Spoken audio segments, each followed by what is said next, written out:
Bangkit. Apa sih dari Kamus Bahasa Indonesia kata bangkit ini? Yaitu tentang bangun dari tidur dan duduk. Bangun dari hal yang letih lesu atau kematian hingga dihidupkan kembali, ada semangat baru, ada spirit yang terbaru. Kebangkitan adalah kebangunan yang menjadi sadar, yang menjadi pencerahan sehingga adanya kesatuan, adanya keberanian. Kebangkitan Yesus Kristus adalah warisan kita sebagai pengikutnya. Kita menerima keselamatan dan kehidupan kekal, kita menaatinya, dan kita menantikan kedatangan Dia yang kedua kalinya. Efesus 2 ayat 4-5, Dia mengasihi kita bahkan ketika kita mati, karena pelanggaran-pelanggaran telah menghidupkan kita bersama dengan Kristus. Sepanjang zaman dunia ini memang banyak peristiwa besar, namun saya membahas suatu peristiwa yang adanya kesetaraan dari kalender Gregorian dengan kalender Yahudi pada bulan pertama dengan sebuah restorasi. Apa restorasi? Yaitu mengembalikan keadaan yang telah rusak. Salah satunya yaitu tepat di bulan Nisan ke-14 kalender Yahudi, bahwa ada peristiwa yang terjadi di setiap perubahan zamannya, terjadi bersamaan di bulan yang sama. Yang pertama adalah Bahtaranu. Bahtaranu berhenti di Gunung Ararat setelah banjir menutupi bumi. Nuh dan keluarganya keluar dari Bahtera dan Tuhan memberi pelangi. Pelangi adalah lambang janji Tuhan kepada manusia. Kedua adalah peristiwa ketika Israel keluar dari Mesir. Ketiga adalah kematian Yesus Kristus di kayu salib, di mana Yesus mengeluarkan manusia dari jurang maut, membebaskan manusia dari hukuman yang kekal. Empat, saat terjadinya diskriminasi di dunia ini. Diskriminasi ras, status, kaya, dan kemiskinan, bahkan adanya perbudakan, hingga agama pun dihubungkan dengan politik, bahkan agama, gereja pun, lembaga keagamaan harus tunduk pada kaisar, sehingga tidak sesuai dengan firman Tuhan. Muncullah pada saat itu kebangkitan besar, membawa manusia keluar dari tuntutan dunia yang tidak sesuai dengan firman Tuhan. Peristiwa tersebut dikenal Azusa Street, terjadi di Amerika pada saat 9 April 1902.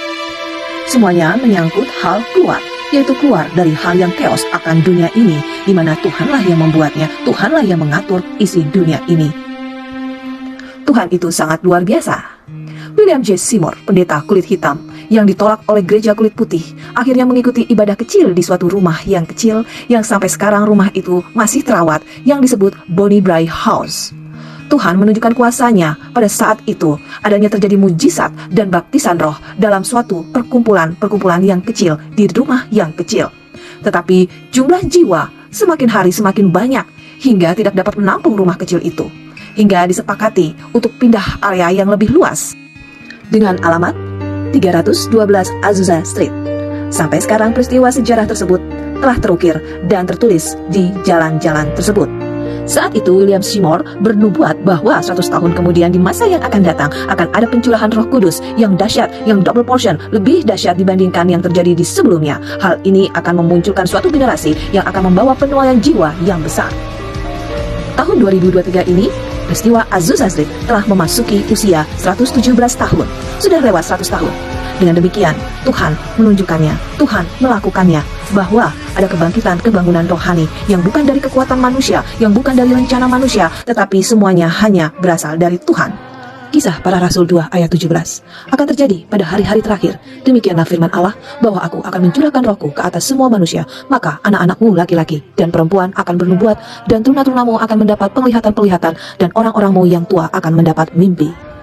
Hanya Tuhan yang bisa melakukannya. Dari rumah yang kecil, Bonnie Brae House, hingga menjadi suatu kegerakan yang besar. Rumah Bonnie Brae House dimiliki oleh Mr. Richard Asbury. Dan di tahun 2023 ini, Universitas Asbury di kota Kentucky, adanya terjadi kegerakan rohani di sana. Salah seorang di Asbury berkata, long story short, mulanya ibadah couple biasa di Asbury College, ada pemuda yang menyatakan iman percaya dengan tiba-tiba dan begitu cepat menyebar, banyak orang datang beribu-ribu untuk menyatakan iman juga. These youth are crying out to Jesus. These people don't want form of religion. They want Jesus. Mereka datang dengan pakaian apa adanya. Ini totali, benar-benar total.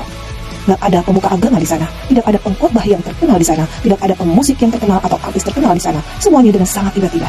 Hanya Tuhan yang dapat melakukannya. What a surprise work from God. Yoel 2 ayat 28-32. Setelah Roh Kudus dicurahkan, maka melalui 3 generasi yang dipakai Tuhan secara luar biasa, melalui mujizat-mujizat yang luar biasa, melalui goncangan-goncangan yang luar biasa, akan mengakibatkan terjadinya penuaian jiwa besar-besaran.